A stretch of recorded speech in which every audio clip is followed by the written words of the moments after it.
Merci Madame la Présidente. Cet amendement étend le régime de résilience des opérateurs d'importance vitale à un risque insuffisamment couvert. La présence dans les systèmes électroniques de commande, de contrôle ou de guidage qu'ils exploitent, de fonctions permettant une prise de contrôle à distance par un fournisseur ou un équipementier sous influence étrangère. Il s'inscrit dans la logique du titre 3 du projet de loi Renforcer la résilience et prolonge directement l'article 6 qui crée à la même section du Code de défense de nouvelles obligations de continuité d'activité pour les OIV. La mécanique retenue, arrêté de l'autorité administrative, proposition du ministre sectoriel, consultation de l'opérateur, réexamen annuel, sanctions, est calquée sur celle des articles L. 1332 et 6-1 et L. 1332-7 par cohérence rédactionnelle. Le périmètre est volontairement circonscrit au seul système indispensable à une activité d'importance vitale, réseau d'énergie, transport, télécommunications, eau, santé, ce qui garantit la proportionnalité de la mesure et son lien avec le texte, sans empiéter sur la réglementation générale des véhicules ou équipements des grands publics qui pourraient aussi entrer dans ce cadre. Merci. Merci. Quel est l'avis de la commission ? Moi, je suis assez convaincu par le dispositif proposé. Pour autant, il est difficile d'en mesurer les conséquences concrètes pour les opérateurs concernés, puisque, je le rappelle, est-ce qu'ils vont pouvoir devront-ils remplacer l'intégralité de leur matériel, du matériel concerné? Et dans cette hypothèse, une application différée pourrait-elle être nécessaire? On n'a pas, en tout cas à la Commission, les éléments suffisants pour répondre et donner un avis circonstancié. Donc je demande l'avis là aussi du gouvernement.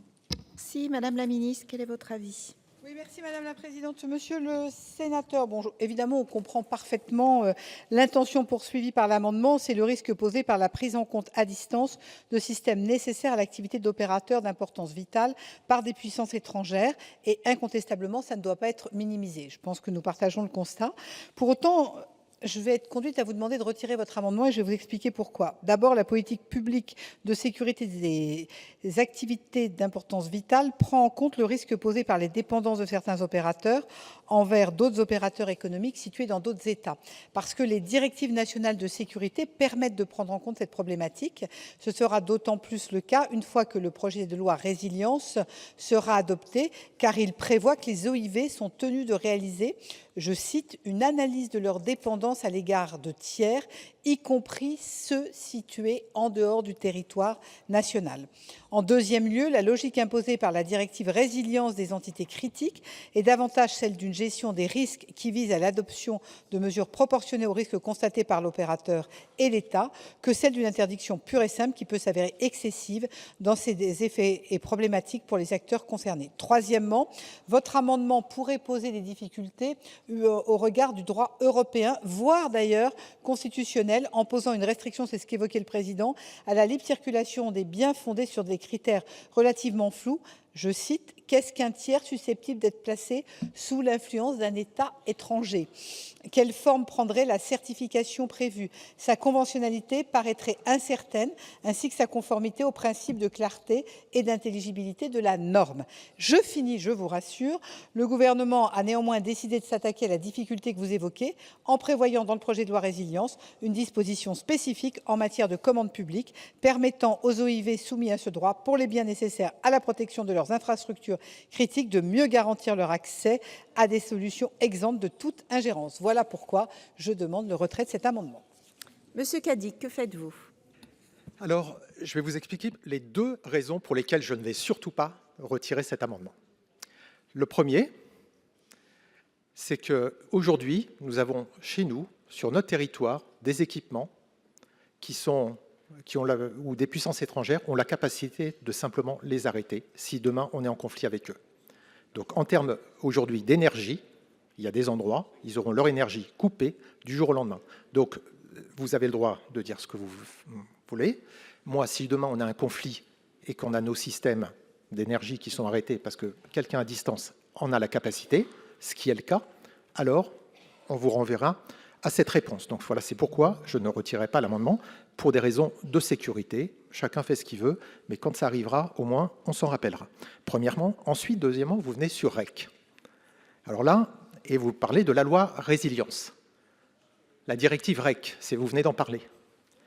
La directive REC. Alors, justement, la Commission européenne vient d'attaquer la France aujourd'hui parce que nous n'avons pas transposé la directive REC. Ça fait maintenant plus d'un an que ça a été voté ici au Sénat. On attend toujours que ce soit mis à l'ordre du jour de l'Assemblée nationale.